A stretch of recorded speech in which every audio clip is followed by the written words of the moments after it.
Hi, very pleased to be back with you.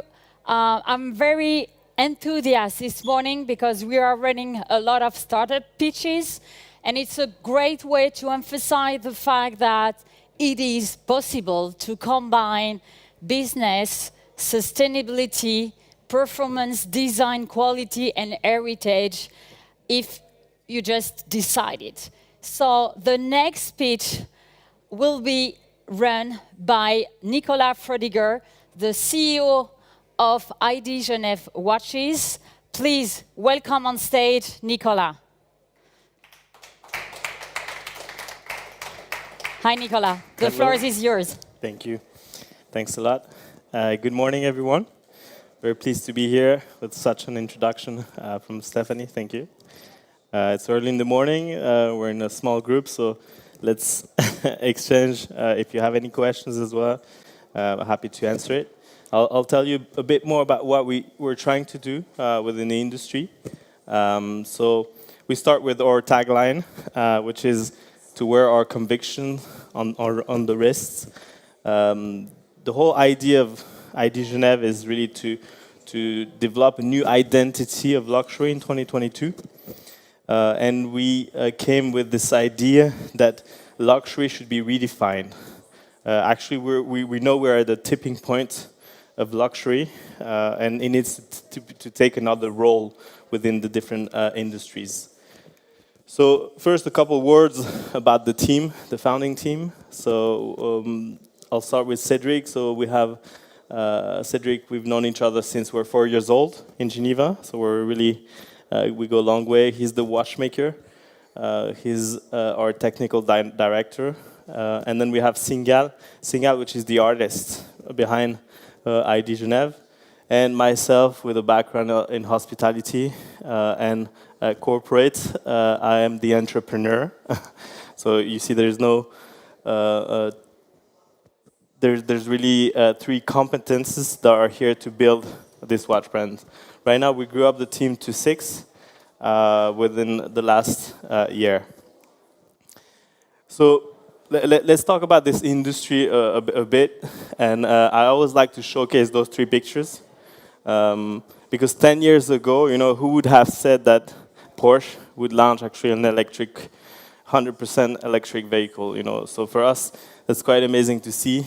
And who would have thought that Leo DiCaprio, the Wolf of Wall Street, would be the biggest advocate for climate change. And then third, Hermes, by launching a mushroom leather packaging, innovated, and it's actually the number 1 in leather savoir-faire in the world. And we see that as an interesting initiative as well within the industry. When you look at the data, all the reports point out that there will be opportunities, and those opportunities will be circular. So when you look at the Deloitte report 2021, about 60%, and it goes up to 80% of the new gen will consider sustainability in their purchase decision as the factor number 2 before the brand equity. So together with my team, we decided to build an ecosystem. A watch is a lot about the ego.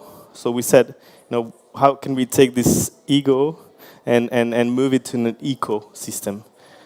So this slide, and I can share it with you in detail because you cannot see it here. But in the middle, you have the brand equity. Then you have the sourcing pillar, the design pillar, the production, the influence, and the second life. So I'm going to run you through our biggest initiatives here. So first, the recycled stainless steel that we collect. We collect it in Jura.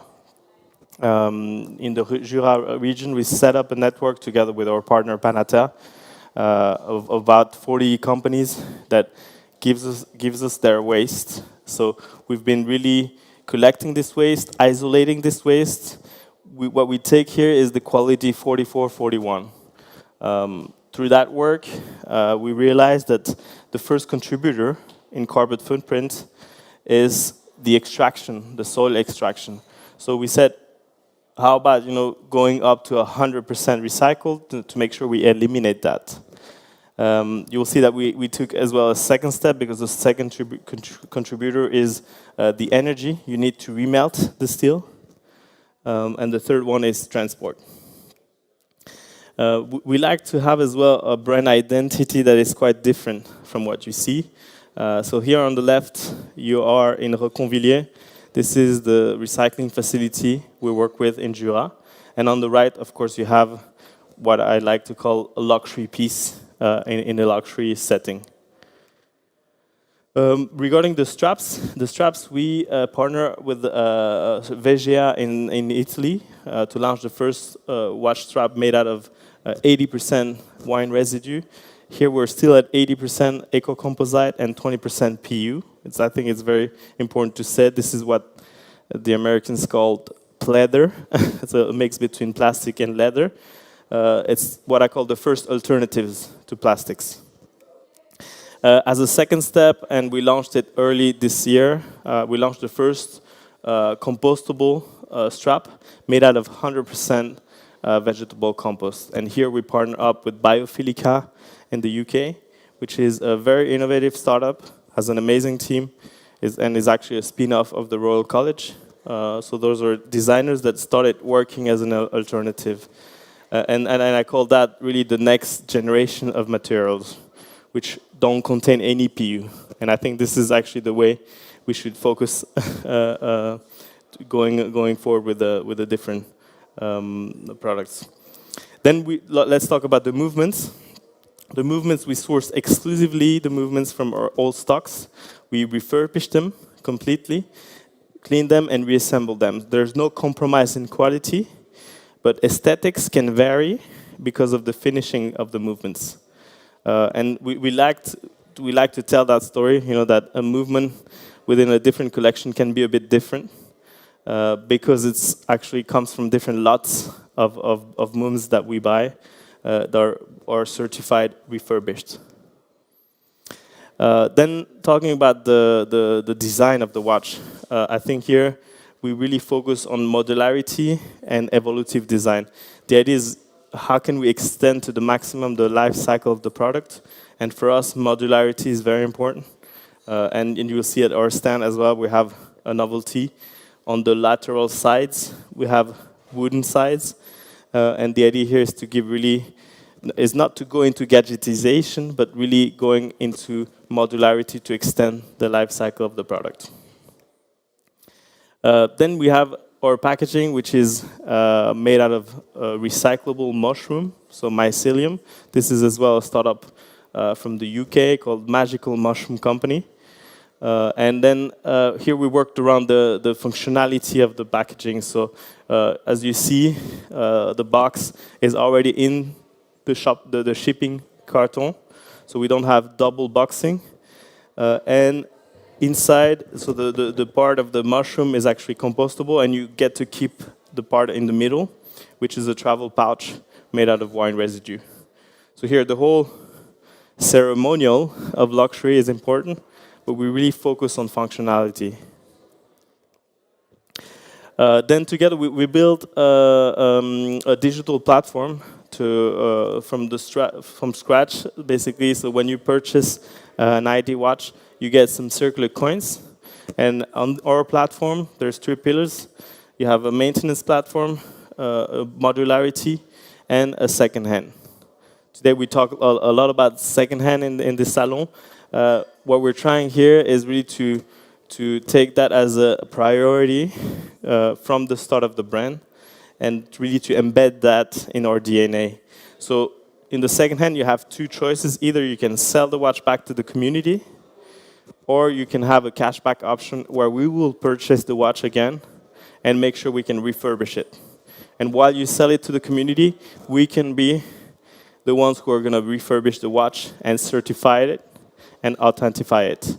So this is really crucial for us going forward, really as well to keep the value as well of the watches high, and of course to keep them in circulation and making sure everyone is wearing actually the watches.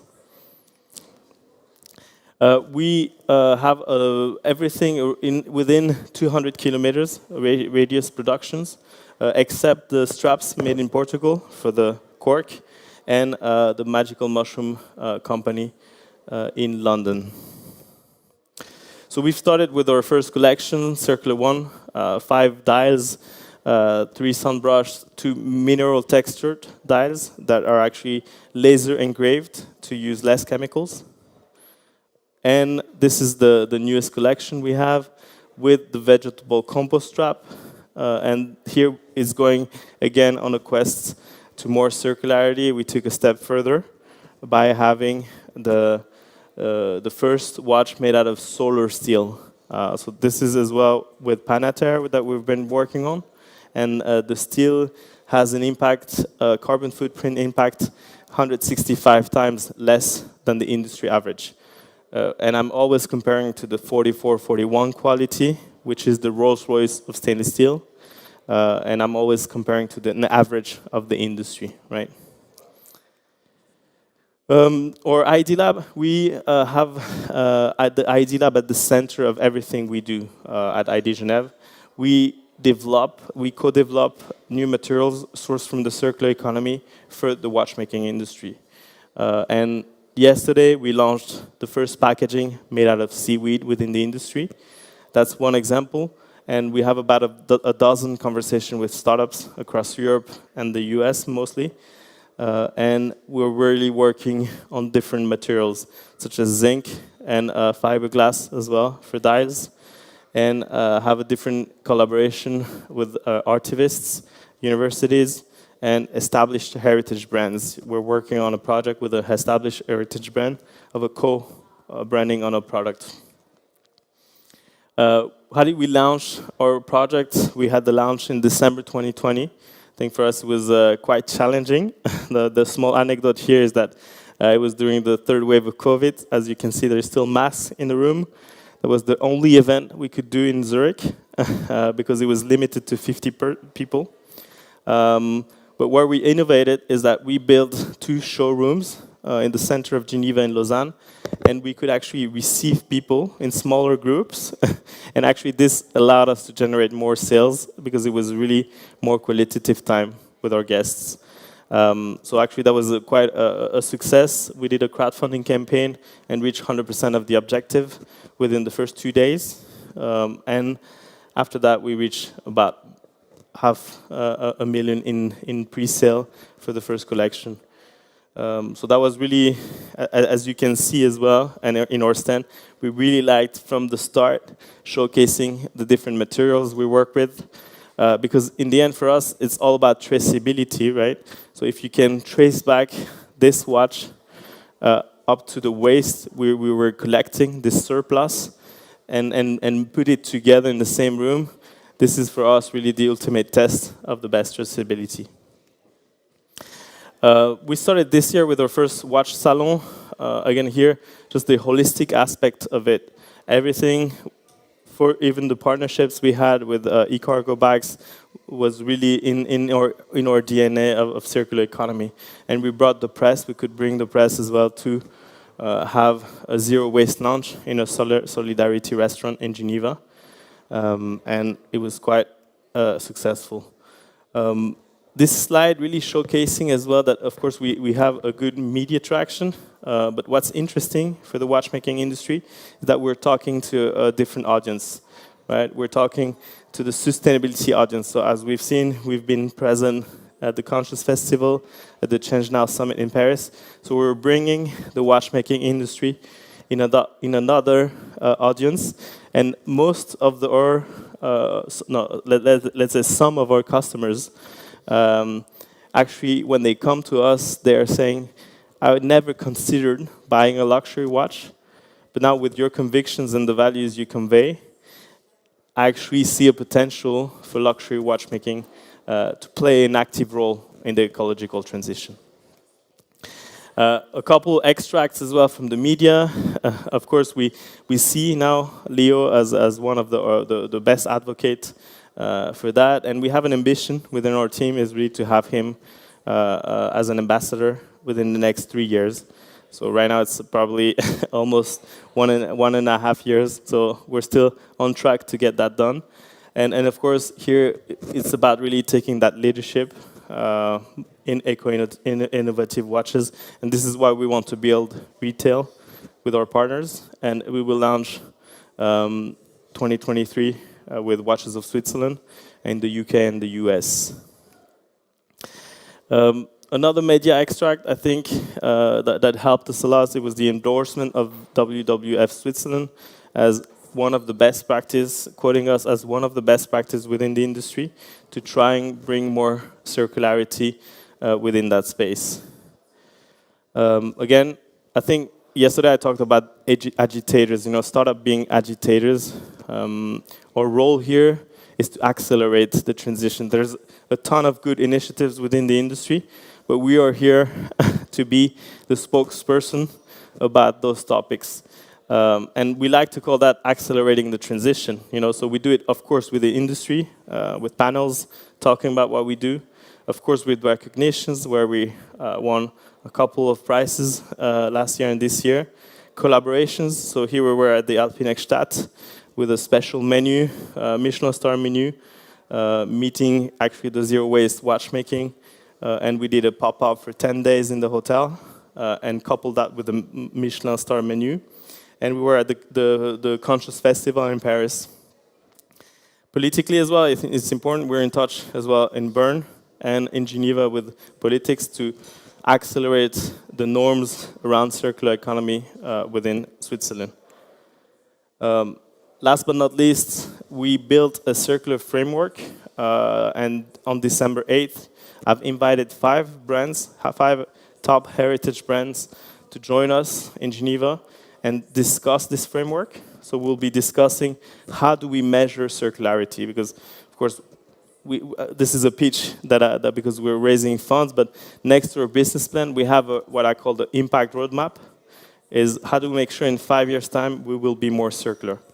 So this tool that we built for ourselves first will allow us actually to be better in 5 years' time, and we want to share it with the industry and take feedback and co-create. I like to talk about those thematics as non-competitive. I think here we're seen as one industry. Again, going back to the beginning of my talk about this change in the role of luxury within the society, and how can we be seen as an industry in the future as taking an active role in the ecological transition. And for me, this is a really quantifiable answer, which is a framework really based on quantified questions. So a couple of the results that we have here so far. We've sold out the first collection, which is 300 pieces, and now we're having 300 that are coming in, which are the Circular S. That are almost sold out as well because of the launch in retail next year. We have our own platform, after-sales service platform, 5 points of sales in Geneva, Lausanne, Lyon, Zurich, and Paris. More than 10 pop-ups experience within the field of hotels, events, and different department stores and concept stores. Our business plan has been validated. We have the Swiss bank behind us as well that will invest within the company and have already secured 500,000 in investment so far. Thank you very much. Happy to answer any question you would have.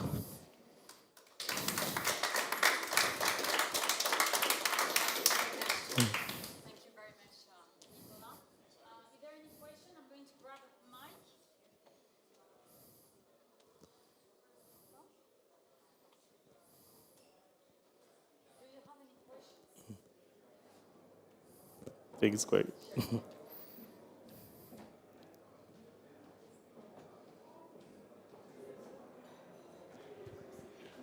Hi, thank you so much for your presentation. I actually heard about ID Geneve from a friend that works in the startup world here in Geneva, so I'm glad to see you guys here.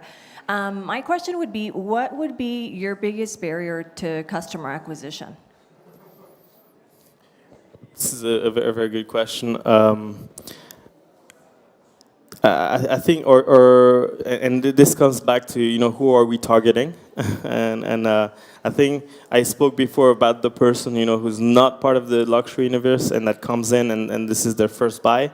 I don't think this is our persona we're focusing on. I think we're focusing really on the mass, right? Our price says it all, right? We start at 3,500 to 4,500, so we're really focusing on that volume.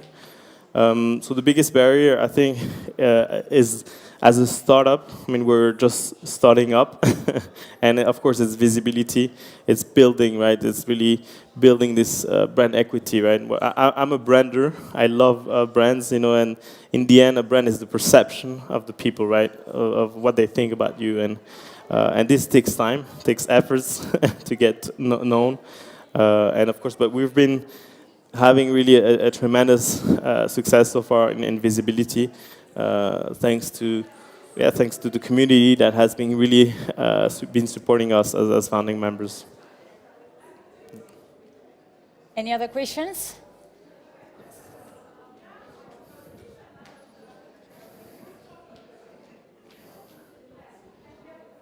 Hello, great presentation, Nicolas. Thank you. Enjoyed. Coming back to the distribution question, do you see it more as channeled, or you have really, clear segmentations?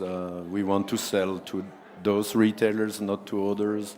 You mentioned mass, I understand, but mass does not. It's not always easy to catch and to talk to. So maybe in the first steps, what are your first visions and targets?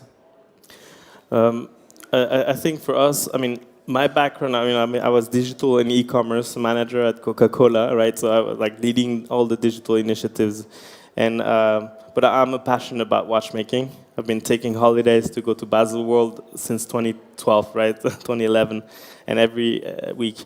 And when I've started the idea of ID Genève, people directly told me, you should go D2C, right? Direct to consumer. You don't get all the problems, in the future with retailers, etc. But for me, like understanding the product and the complexity, right, of what I just explained, the whole ecosystem behind ID Genève, I said, no, I need to build strong partnerships, right? So for us, it's a clear yes. We've been present in a watch fair as well early this year because we want to create those partnerships, right? So we want to create a common interest to build a brand. And when I started, who am I going to work with? I did a matrix, basically with one being shared values. Of course, you want to have the same values. And then the second one, which was level of influence. And here, a couple months later, we met with Watches of Switzerland, which is interesting because they have a head of ESG, and this is the only retail chain that is actually having this as a top priority, and this is how we connected. And I think this is exactly what I'm doing right now, is really finding 2-3 partners worldwide to build this brand, and then taking as well this leadership, because I think if we are in those shops, we will take this leadership by being there, right? Taking that space. Just the second one is more about the design of the product. Looks very classical to me. Do you have other plans, other looks to develop, or is this the image you want to convey?